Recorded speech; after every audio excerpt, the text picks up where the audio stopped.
আসসালামু আলাইকুম। Hello viewers, আজ আমি রান্না করব গরুর মাংসের ভুনা খিচুড়ি খুবই সহজভাবে। এখানে আমি চুলায় একটি কড়াই নিয়ে নিয়েছি, দিয়ে দিলাম হাফ কাপ সরিষার তেল। সরিষার তেলে গরুর মাংসটা রান্না করলে রান্নাটা খুবই ভালো হয়, টেস্টটাও অনেক গুণে বেড়ে যায়। দিয়ে দিলাম 2 টুকরা তেজপাতা, মাঝখান থেকে একটু ছিঁড়ে দিয়েছি ফ্লেভারটা যাতে বেরিয়ে আসে। দিয়ে দিলাম 1 কাপ পেঁয়াজ কুচি। পেঁয়াজটা একটু মোটা করে কেটে নিয়েছি, গরুর মাংসের জন্য পেঁয়াজটা মোটা করে কাটলেই চলে। এখন এটা একটু ভেজে নিব। দিয়ে দিব কয়েকটা এলাচ, সাদা এলাচ 4টি, কালো এলাচ 1টি, 2 টুকরা দারুচিনি, 2 টুকরা লং এবং কয়েকটি গোলমরিচ। এখন এগুলো ভালোভাবে একটু নেড়ে নেব। এলাচগুলো একটু থেতো করে দিবেন, ফ্লেভারটা ভালো আসবে।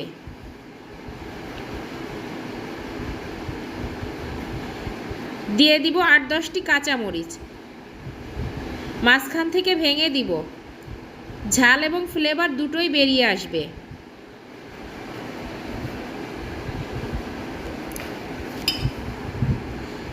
দিয়ে দিব 3 টেবিল চামচ আদা রসুন বাটা। এখন মশলাটাকে একটু ভালোভাবে কষিয়ে নিব।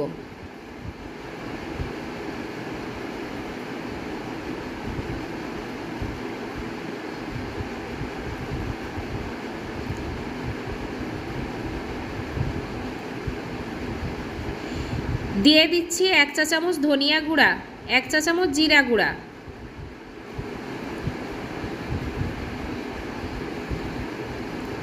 দিয়ে দিব 1 চা চামচ হলুদ গুঁড়া,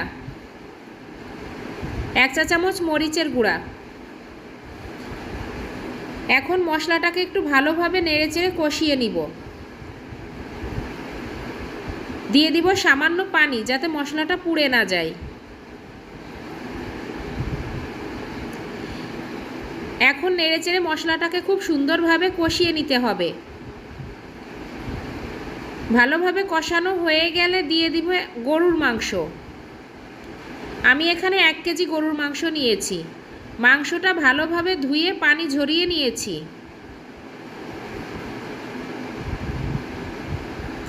মাংসটাকে এখন ভালোভাবে মশলার সঙ্গে কষিয়ে নিব।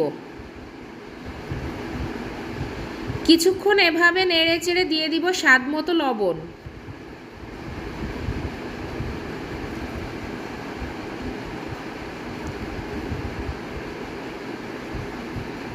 ভালোভাবে মিশিয়ে নিয়ে কিছুক্ষণের জন্য ঢেকে দিব।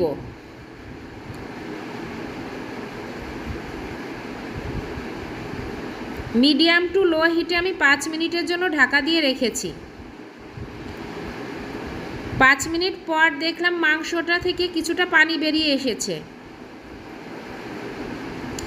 এখন এটাকে নেড়েচেড়ে ভালোভাবে একটু কষিয়ে নিব। মাংসটা একটু ভাজা ভাজা করে নিব।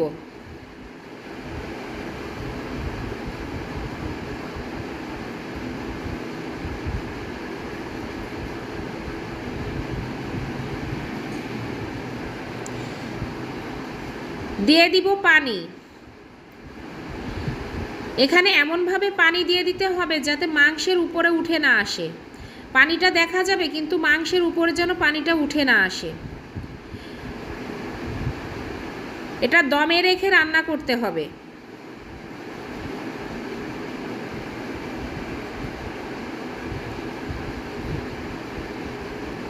এখন দমে দিয়ে দিব 50 মিনিটের জন্য।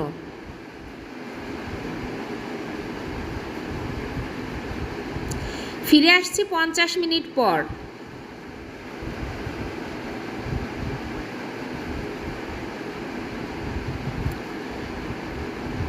এখন মাংসটাকে আবার একটু ভালোভাবে নেড়েচেড়ে কিছুক্ষণের জন্য রান্না করব।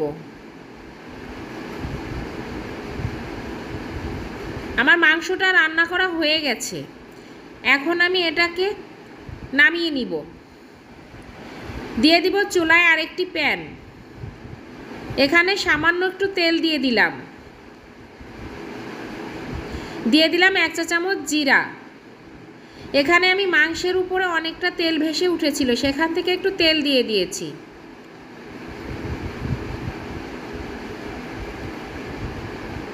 এখন দিয়ে দিব তেজপাতা 2টি, মাঝখান থেকে ছিঁড়ে দিব। দিয়ে দিব 1/2 কাপ পেঁয়াজ কুচি।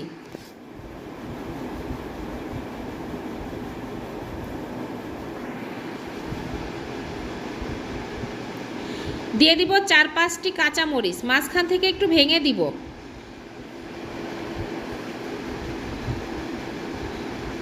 দিয়ে দিব 2 টুকরা দারুচিনি, 2 টুকরা লং, 5-6টি গোলমরিচ এবং জয়িত্রীর পাপড়ি সামান্য। জয়িত্রীর পাপড়ি অপশনাল, চাইলে দিতেও পারেন নাও পারেন। এখন সামান্য কিছুক্ষণের জন্য ঢেকে দিব, মরিচটা একটু নরম হয়ে আসার জন্য। এখন এটাকে ভালোভাবে একটু নেড়ে কষিয়ে নিব।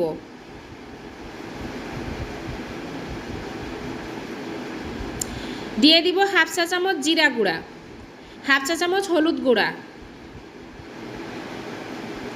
একটু নেড়ে মিশিয়ে নিব। দিয়ে দিব 1 টেবিল চামচ আদা রসুন বাটা। এখন সামান্য পানি দিয়ে মশলাটাকে ভালোভাবে কষিয়ে নিব।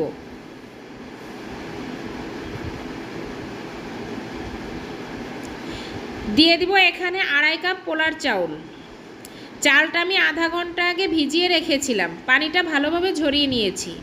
দিয়ে দিচ্ছি 3/4 কাপ মুসুর ডাল। এখন চালটাকে ভালোভাবে ভেজে নিতে হবে 10-12 মিনিটের জন্য। তারপর এখানে গরম পানি দিয়ে দিতে হবে।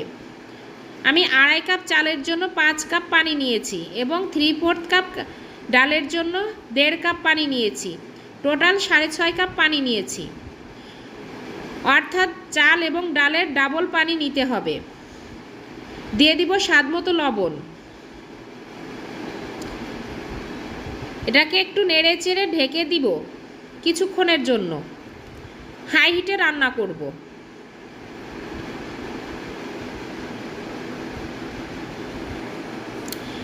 যখন এই পর্যায়ে চলে আসবে তখন একটু নেড়ে চেড়ে উল্টে পাল্টে দিব।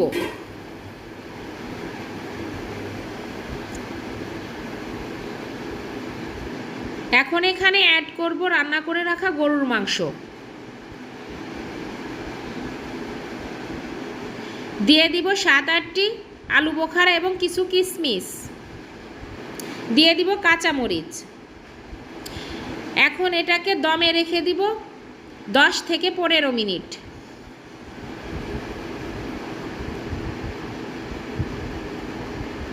দশ থেকে 15 মিনিট পর ফিরে আসলাম। এখন এটাকে নেড়ে ভালো করে উল্টে পাল্টে নেড়ে দিয়ে দিব 1 চা চামচ গরম মশলা গুঁড়া, 1 চা চামচ ঘি।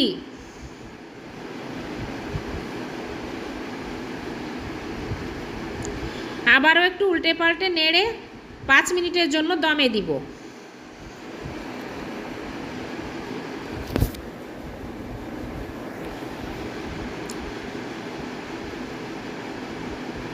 খিচুড়িটা রান্না কমপ্লিট, এখন সার্ভ করে দিব। প্রিয় দর্শক, আমার ভিডিওটা যদি ভালো লেগে থাকে প্লিজ একটা লাইক দিবেন এবং সাবস্ক্রাইব করবেন। আল্লাহ হাফেজ।